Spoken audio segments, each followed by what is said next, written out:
जालिम जमींदार का अंजाम। एक गांव में बशीर जमींदार रहता था। उसके पास बेहिसाब दौलत और जमीन थी, लेकिन उसका दिल पत्थर का था।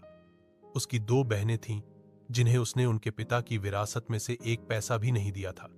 जब भी वे अपना हक मांगने आती, बशीर उन्हें बेइज्जती से वापस भेज देता। तुम औरतें हो, तुम्हारा क्या काम दौलत का? जाओ अपने पतियों के घर संभालो, वह कहता और हंसी उड़ाता। बशीर सिर्फ अपनी बहनों पर ही जुल्म नहीं करता था, बल्कि गांव के गरीब किसानों और मजदूरों पर भी उसका जोर चलता था। उनकी फसलों का बड़ा हिस्सा वह खुद रख लेता और उन्हें इतना कम देता कि 2 वक्त की रोटी भी मुश्किल से मिल पाती। अगर कोई उसके सामने आवाज उठाता तो बशीर उसे धमकी देता या गांव से निकलवा देता। उसकी हैबत ऐसी थी कि कोई उसके खिलाफ बोलने की हिम्मत नहीं करता था। बशीर को अपनी दौलत और ताकत पर बेहद गुरूर था। वह सोचता था कि कोई उसका कुछ नहीं बिगाड़ सकता।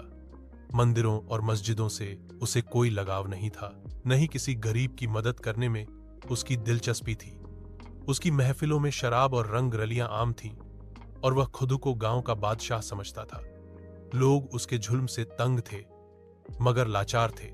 एक साल गांव में कहत पड़ा। बारिश न होने की वजह से फसलें तबाह हो गईं। गरीब किसान भूख से मरने लगे। बशीर के गोदाम अनाज से भरे थे, मगर उसने एक दाना भी किसी को न दिया। उसकी बहनों ने आकर फिर मदद मांगी, लेकिन उसने उन्हें धुतकार दिया। तुम्हारा मुझ पर कोई हक नहीं, उसने कहा। उसकी बहनों ने रोते हुए अल्लाह से उसके लिए इंसाफ मांगा। कहत के कुछ ही दिन बाद बशीर को एक अजीब बीमारी लग गई। उसके जिस्म पर बड़े बड़े फोड़े निकल आए और उसका जिस्म सूखने लगा। कोई दवा असर नहीं कर रही थी। वैद्य, हकीम सबने जवाब दे दिया। उसका गुरूर टूटने लगा, उसका चेहरा बिगड़ गया और लोग उसके पास आने से कतराने लगे। वह जो खुद को गांव का खूबसूरत बादशाह समझता था, अब उसकी अपनी शक्ल देखने की हिम्मत नहीं होती थी। उसके साथी भी उसे छोड़कर चले गए।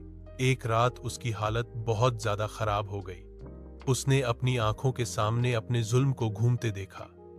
अपनी बहनों के आंसू, गरीबों की बद्दुआएं, सब उसके जहन में ताजा हो गईं। वह चीखा, मुझे माफ कर दो, लेकिन अब बहुत देर हो चुकी थी। सुबह जब लोगों ने उसके कमरे का दरवाजा खोला तो बशीर जमींदार का जिस्म बेजान पड़ा था।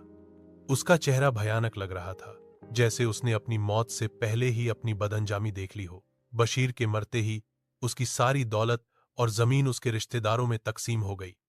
उसकी बहनों को भी उनका हक मिला। गांव वालों ने सुकून की सांस ली और सबने कहा कि अल्लाह का इंसाफ देर से ही सही, मगर आता जरूर है।